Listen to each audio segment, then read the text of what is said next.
Antes de empezar el video, queremos agradecer a cada uno de ustedes por formar parte de Leyendas Canal. Ya somos más de 20,000 suscriptores. Muchas gracias por todo su apoyo. Y si aún no te has suscrito, ayúdanos haciéndolo y activando la campana de notificaciones. Sin más, comenzamos. El COVID-19 ya se ha cobrado más de 285,000 vidas en todo el mundo. Sin embargo, pese a lo dramático del dato, la historia puede ayudar a aportar cierta perspectiva a lo que está sucediendo. Y es que a pesar de la gravedad del brote originado en China en noviembre pasado, está muy lejos de situarse entre las pandemias más mortíferas de la historia. Y en este video te tenemos las 7 pandemias más letales. Número 7. Peste antonina. 165 al 180. 5 millones de muertes. La plaga antonina, también llamada peste antonina o de Galeno, fue la primera que afectó de manera global el Imperio Romano del siglo II después de Cristo. El mundo occidental del momento recibe este nombre porque tuvo lugar al final del reinado de la dinastía antonina, una de las más largas del Imperio Romano, del 96 al 192 después de Cristo. A esta dinastía pertenecieron los emperadores Nerva, Trajano, Adriano, Antonino Pío, Marco Aurelio y Cómodo. Los síntomas de la enfermedad fueron descritos por Galeno, un reconocido médico de Pérgamo, actual Turquía, que viajó a Roma en el año 169 como médico de gladiadores, pero debido a la epidemia pronto pasó a curar a altos cargos romanos hasta que el emperador Marco Aurelio lo nombró médico de Lucio Vero y de Cómodo.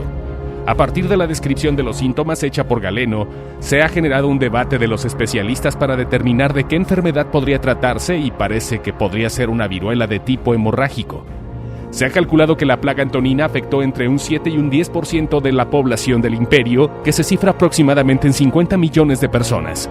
Por lo tanto, la epidemia se llevó entre 3 y 5 millones. Cuando hablamos del ejército y las ciudades, parece que la mortandad podría haber sido un poco mayor, entre un 13 y un 15%, debido a la concentración de gente en un mismo espacio. Esta pandemia es considerada la 7ª más letal de la historia. Afectó a todas las clases sociales romanas. Lucio Vero murió poco después de llegar a Roma, y más tarde, el 180 después de Cristo, cuando se cree que hubo un rebrote de la enfermedad a la actual Viena, se llevó también a Marco Aurelio. Número 6. La peste bubónica, 1855-1959. 12 millones de muertes. La peste volvió a aparecer en el año 1855, esta vez en la provincia de Yunnan en China. Era el 5º año del mandato del emperador Xianfeng, que pertenecía a la dinastía Qing. Se fue extendiendo a través de las rutas del opio y del estaño hasta llegar en el año de 1894 a Cantón y Hong Kong. Provocó la muerte de 12 millones de personas. La extensión de la peste continuó por la India en el año 1896 y a través de las rutas comerciales marítimas en el año 1900 ya había afectado a poblaciones de los 5 continentes. La peste bubónica fue endémica debido a la plaga de roedores terrestres infectados en Asia Central. Fue siempre una causa conocida de la muerte entre las poblaciones humanas migrantes y las establecidas en esta región durante siglos. La afluencia de personas nuevas, debido a los conflictos políticos y el comercio mundial, provocó la distribución de esta enfermedad en todo el mundo. Número 5. VIH-Sida. 25-35 millones de muertes. Con orígenes africanos y descubierto a inicios de los 80 en Estados Unidos, se calcula que el VIH ha matado entre 25 y 35 millones de personas. Aunque inicialmente se denominó el cáncer gay por afectar severamente a la comunidad homosexual, pronto el mundo médico advirtió de una amenaza global. La alta letalidad del VIH-Sida se debe a que este ataca directamente al sistema inmunitario de las personas, al instalarse en los linfocitos, células encargadas de bloquear las infecciones. Es por ello que en junio de 1981 el Centro Epidemiológico de Atlanta alertó al mundo médico de una severa deficiencia inmunitaria de las víctimas. Número 4. Plaga de Justiniano. Del 514 al 543. 30-50 millones de muertes. Fue una epidemia que afectó al Imperio Romano de Oriente o Imperio Bizantino y otras partes de Europa, Asia y África, desde los años 541 al 543, que se fue dando en diversos ciclos en estos 200 años. Se estima que entre los años 541 y 750, la población mundial perdió unos 50 millones de habitantes, es decir, sobre el 20% de la población estimada en el siglo VI. Los infectados mostraban bubones, ojos sanguinolentos, fiebre y pústulas. Parece ser que no duraban demasiado tiempo con vida. La mayoría perecían al cabo de 2 o 3 días después de un largo periodo de confusión mental. El contagio era muy rápido y es que sobre todo se producía en los centros públicos. Las iglesias o los mercados, donde había mayor concentración de almas, eran unos focos de contagio importantes. La plaga de Justiniano, pese a ello, también dejó constancia de que no todos los infectados morían y que algunos se recobraban. Entre los afortunados que no pagaron con su vida se encontraba el propio emperador. Y es que en su momento Justiniano pareció haber contraído la enfermedad, aunque tuvo suerte y logró reponerse. Justiniano destinó muchos recursos económicos para intentar paliar la plaga. Por ello mandó cavar grandes fosas comunes donde enterraran los cadáveres al otro lado del Cuerno de Oro. Se estima que al finalizar aquel primer brote de la epidemia, casi la mitad de los habitantes de la ciudad habían fallecido a causa de la enfermedad. Incluso se habla de cifras que podían llegar a las 300,000 personas. Si tenemos en cuenta que la población que vivía en la capital del imperio por aquel entonces rondaría los 600,000, podemos ver la magnitud del desastre demográfico que ocasionó. Número 3. Gripe española, 1918-1919. 40-50 millones de muertes. Fue la primera pandemia causada por el virus, del subtipo H1N1, y se convirtió en la tercera más letal del siglo XX, ya que concentró una elevada mortalidad en un periodo corto de tiempo. La gripe española afectó a 500 millones de personas en todo el mundo, alrededor del 27% de la población mundial de ese entonces, con un saldo de muertos que se elevó a 50 millones. Se extendió entre 1918 y 1919, y los científicos creen que fue contagiada al menos un tercio de la población mundial de aquel entonces, calculada en 1.800 millones de habitantes. Los síntomas eran fiebre elevada, dolor de oídos, cansancio corporal, diarreas y vómitos ocasionales, y también a veces dificultades para respirar y hemorragias nasales. El drama de la guerra también sirvió para ocultar la elevadísima cantidad de muertes que en los primeros meses solían achacarse a neumonías bacterianas para las que no había antibióticos disponibles.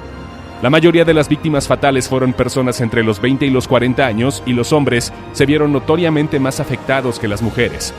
Probablemente porque se cree que la pandemia se inició en uno de los atestados campos de batalla del frente occidental y después se dispersó cuando los soldados regresaron a casa de la guerra. ¿Por qué se llamó gripe española? Antes de que esta gripe llegara a España ya había causado anteriormente muchas muertes en Estados Unidos y en Francia. Es que los medios de comunicación de los países que participaron en la guerra estaban bajo censura militar y ocultaron la pandemia. Y como España, país neutral durante la contienda, informaba en la prensa acerca de los nuevos casos, donde era conocida popularmente como El Soldado de Nápoles, por una canción muy pegadiza que se cantaba en una zarzuela de moda, daba la sensación de que era el único país afectado. Por eso la enfermedad se conoció en el mundo como la gripe española. Incluso causó más muertes que la Primera Guerra Mundial, que estaba terminando justo cuando se desató la pandemia. Número 2. Viruela, 1520. 60 millones de muertes. La viruela es una enfermedad aguda y contagiosa causada por el virus variola. Recibe su nombre del término en latín que significa moteado, y haciendo referencia a los bultos y pústulas que aparecen en el rostro y cuerpo de los afectados. Históricamente el virus ha matado al 30% de las personas que lo han contraído. Los que han sobrevivido a menudo quedaban ciegos, estériles y con profundas cicatrices o marcas de viruela en la piel.